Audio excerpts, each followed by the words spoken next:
آداب، یہ آکاشوانی کا سری نگر اسٹیشن ہے۔ اب آپ عارف حسین سے خبریں سنیے۔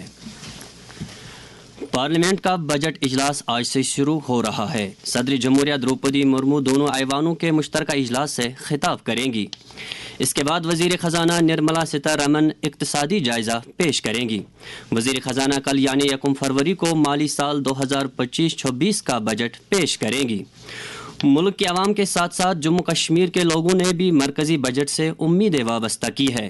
اس سلسلے میں آکاشوانی شعبہ خبر کے ساتھ بات کرتے ہوئے وادی کے ایک معروف صحافی اور اقتصادی امور کے ماہر حکیم عرفان نے اپنے خیالات کا کچھ اس طرح اظہار کیا۔ JNK جو ہے فائنانشلی جب ہم دیکھیں تو یہ تو ہم روایتی طور پہ ایک سٹریس میں رہتے ہیں، اور وجہ اس کی یہ ہے کہ ہمارے جو انکمز وغیرہ ہے جو ہم جنریٹ کر پا رہے ہیں وہ بہت ہی کم ہے۔ تو اس سٹریس کی وجہ سے ہمیں کنسسٹنٹ ضرورت پڑتی ہے کہ ہم جو سینٹرل گورنمنٹ یا جو یونین گورنمنٹ جو بجٹ پیش کرتی ہے اس میں ہمارا زیادہ سے زیادہ حصہ بنے، اور ان کو چاہیے خاص طور سے جو اسپیشل اسسٹنس جو ہمیں سینٹر کی طرف سے ملتی ہے، جو پچھلے سال ہمیں قریباً 42,000 crore plus some other assistance in the form of 20,000 crore ملی تھی، اس سے بڑھ کر میں یہ بولوں گا کہ اس سال یہ پرسنٹیج زیادہ ہونا چاہیے، جتنا بھی ممکن ہو سینٹرل گورنمنٹ کو یہ بڑھانا چاہیے، کیونکہ اس کے بارے میں ہم یہ دیکھیں گے کہ ابھی جو ہمارے الیکٹڈ چیف منسٹر ہے عمر عبداللہ صاحب، انہوں نے ابھی نومبر میں میٹنگ کی نرملا سیتارمن جی، اور ان کو اسپیشل اسسٹنس کے لیے کہا بھی کہ ہمارے جو اسٹیٹ کو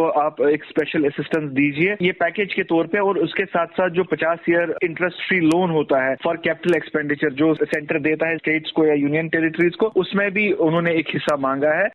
وزیر اعظم کے دفتر میں وزیر مملکت ڈاکٹر جتیندر سنگھ نے کہا ہے کہ گجرات کے احمد آباد میں قائم کیا گیا اپنی نوعیت کا پہلا اور جدید انٹرنیشنل فائنانشل سروسز سینٹر تجارت اور سرمایہ کاری کو فروغ دینے میں کلیدی رول ادا کرے گا۔ ایک سوشل میڈیا پوسٹ میں انہوں نے کہا کہ یہ ملک کی ترقی کی داستان کا ایک پہلو اجاگر کرتا ہے۔ آئین کے 75 سال مکمل ہونے کے تناظر میں اس برس محکمہ سیاحت کے اہتمام سے لال قلعے پر 26 جنوری کو شروع ہوا بھارت پرو آج اختتام پذیر ہو رہا ہے۔ اس دوران کئی پروگرام منعقد کیے گئے جن میں آئین کے مختلف پہلوؤں کو اجاگر کیا گیا۔ آئین 26 جنوری 1950 کو ملک میں نافذ کیا گیا تھا۔ امداد باہمی کے وزیر جاوید احمد ڈار نے کہا ہے کہ جموں کشمیر میں کوآپریٹو سیکٹر کی ترقی و استحکام اور کسانوں کی خوشحالی کے لیے اٹھائے جا رہے اقدامات میں کافی پیش رفت ہوئی ہے۔ انہوں نے کہا کہ جموں کشمیر میں بھی سال 2025 کے لیے اقوام متحدہ کی جانب سے مقرر کیے گئے موضوع کے مناسبت سے نتیجہ خیز کام ہو رہا ہے۔ چیف سیکریٹری اٹل ڈلو نے امرت کے دوسرے مرحلے کی UT سطح کی اسٹیئرنگ کمیٹی کی 6ٹی میٹنگ کے دوران امرت پروگرام کی عمل آوری کا جائزہ لیا۔ انہوں نے اس پروگرام کے تحت شروع کیے گئے پروجیکٹوں کو وقت مقررہ کے اندر مکمل کرنے کی ہدایت دی۔ میٹنگ میں بتایا گیا کہ امرت کے دوسرے مرحلے کے تحت 63 واٹر سپلائی اسکیموں کے تفصیلی پروجیکٹ رپورٹ تیار کیے گئے ہیں۔ میٹنگ میں کئی محکموں کے اعلیٰ افسران موجود تھے۔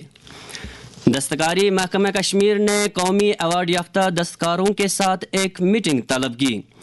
محکمہ ان دستکاروں کی مدد سے کشمیر میں دستکاروں کو مالی استحکام اور ان کی طرف سے تیار کیے گئے مصنوعات کو عالمی بازار تک رسائی فراہم کرنے کے لیے طریقہ کار کو تشکیل دینے میں ان کا تعاون حاصل کر رہا ہے۔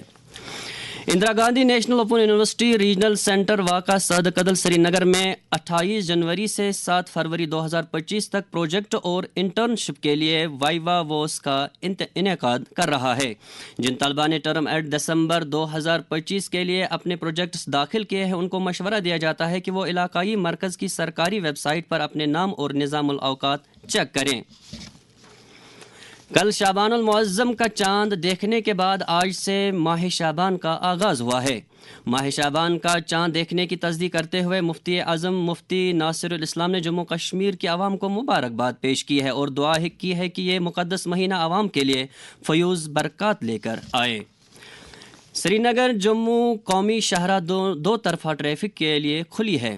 ڈرائیوروں کو مشورہ دیا گیا ہے کہ وہ لین نظم و ضبط پر عمل کر کے اوور ٹیکنگ سے پرہیز کرے۔ البتہ سری نگر کرگل بھدرواہ چھمبا روڈ مغل روڈ اور سنتھر روڈ ٹریفک کے لیے بند ہے۔ آخر پر درجہ حرارت